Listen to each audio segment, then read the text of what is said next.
Mariel? Yes? Pinapasundo ka ni Jed. Oh, okay. Where is he? Nasa trabaho eh. Pinapasundo ka lang niya sa akin. Okay. And you are? Oh, I'm Angie, his wife. Oh, bakit namutla ka? Halika na, sumakay ka na. Look, I don't want any trouble, Ah, okay? hindi.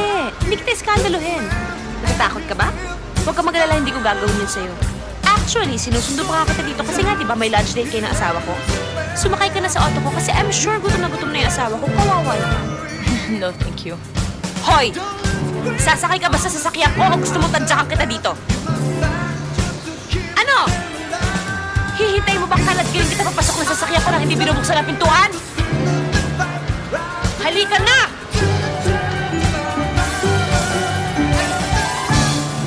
Sir, would you like to place your order now?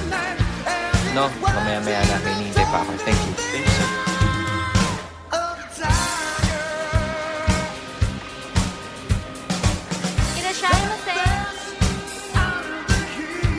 Hi, sweetheart! What are you doing here? Sinundo ko tong kaibigan mo. Nag-text kasi siya sa'yo eh. But since nakalimutan mo yung phone mo sa bahay, ako lang sumundo sa kanya. May date nga raw kasi kayo eh. Siya pala yung sinasabi mo sa akin na taga-resort. Siya ba mag-arrange ng honeymoon natin? Ange, maupo ka pag-usapan natin. Ay, naku, hindi na. Dahil naman, hindi naman talaga ako invited dito sa lunch date ninyo, di ba? Ikaw, Mariel, ikaw ang muupo.